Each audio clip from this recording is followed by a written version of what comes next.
El Ministerio Público Federal no procederá penalmente contra las personas que posean, fracción primera, medicamentos que contengan narcóticos, que su venta al público se encuentre supeditada y requisitos especiales de adquisición, por ejemplo, una receta o alguien que use ese tipo de medicamentos, como por ejemplo para la depresión, que el más utilizado es clonazepam.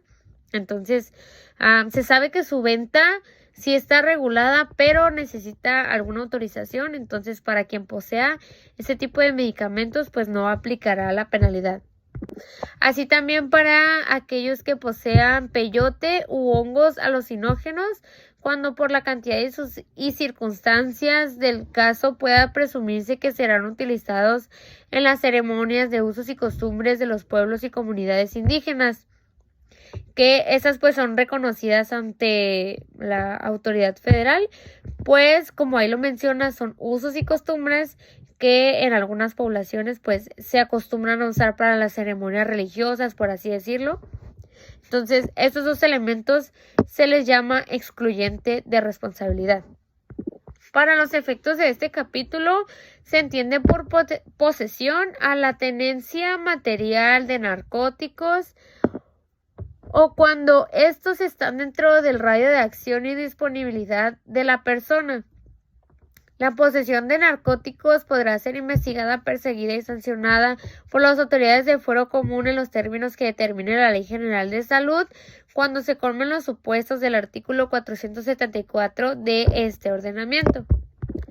El artículo 196 menciona que las penas que en su caso resulten aplicables por los delitos previstos en el artículo 194 se aumentarán hasta en una mitad más cuando se cometa por servidores públicos que son los encargados de prevenir, denunciar, investigar o juzgar alguna comisión del delito contra la salud, o por un miembro de las Fuerzas Armadas mexicanas en situación de retiro. O sea, aunque tú hayas pertenecido a esa institución y ya estés retirado, no seas miembro activo, pero aún así cometes este tipo de conductas, se impondrá a dichos servidores públicos, además de la suspensión para desempeñar el cargo o la comisión de ese servicio público, hasta por 5 años o destitución e inhabilitación por un tiempo igual al de la pena de prisión impuesta.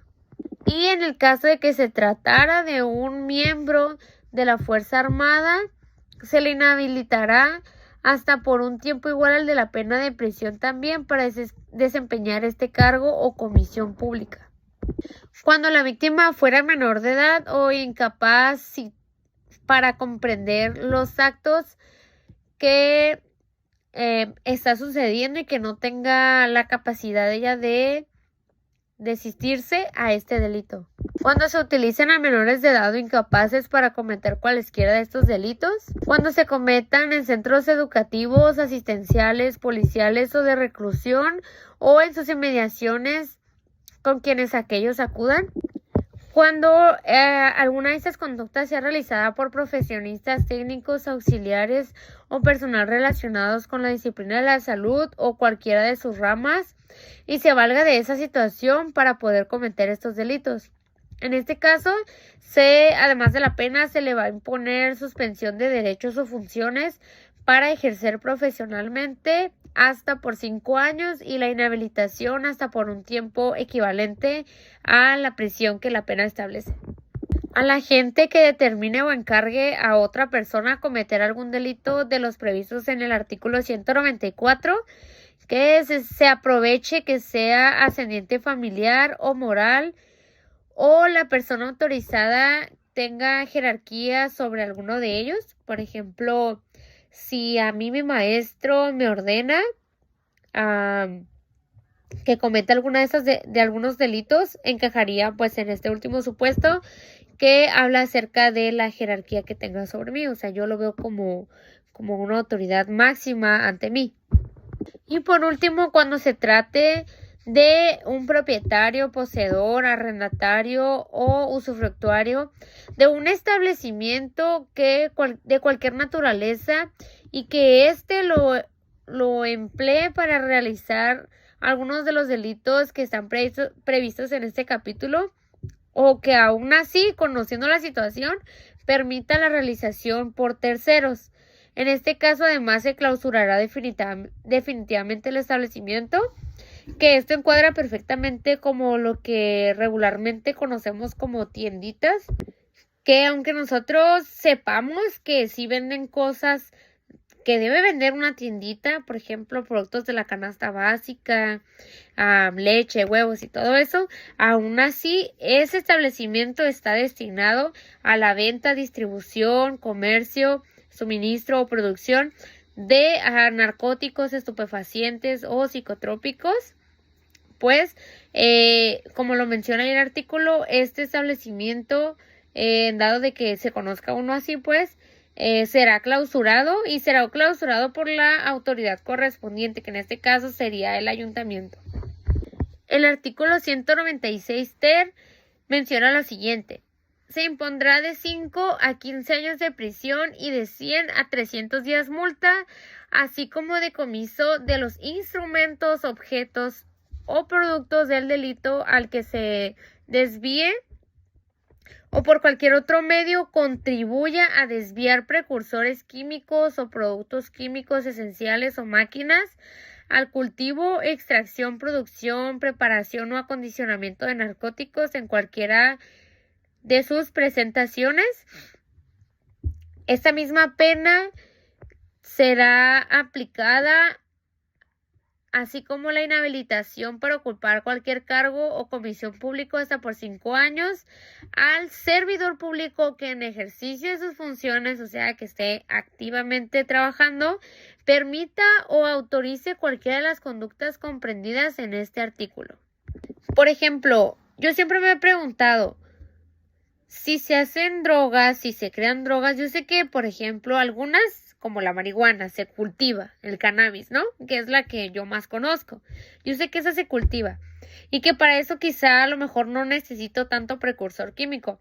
Pero hay muchas, como el fentanilo, que es el más mencionado, que sí ocupa precursores químicos. Entonces yo siempre me preguntaba, ¿de dónde proviene eso? ¿De dónde sacan los laboratorios para crear las drogas? Entonces, ahora que voy leyendo este artículo, ahora que hemos estado viendo este tema, entonces ya me queda un poquito más claro que la realidad es esa, que si aquí la pena se está previendo para servidores públicos es porque se ha detectado o se ha visto que la mayoría de ellos contribuyen o ayudan a la instrumentación de estas drogas. El artículo 197 menciona que al que sin mediar prescripción de médico legalmente autorizado administre a otra persona, sea por inyección, inhalación, ingestión o por cualquier otro medio, algún narcótico al que se refiere el artículo 193. A quien haga estas conductas se le pueden poner de 3 a 9 años de prisión y de 60 a 80 días multas a cualquiera que fuera la cantidad administrada. Yo, por ejemplo, lo veo así.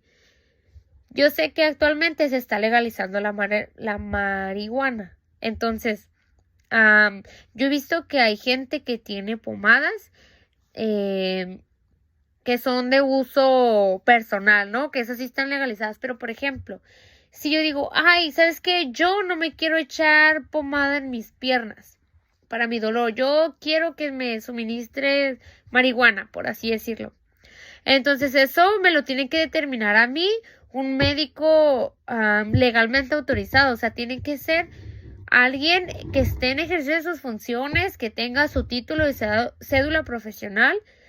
Eso representa un médico legalmente autorizado. También, por ejemplo, yo no puedo tomarme, ni nadie me puede suministrar, en este caso lo que menciona, pastillas de clonazepam. Tiene que ser un médico legalmente autorizado quien a mí me las pueda suministrar. Las penas pueden aumentar hasta una mitad más si la víctima fuera menor de edad o incapaz para comprender la relevancia de la conducta.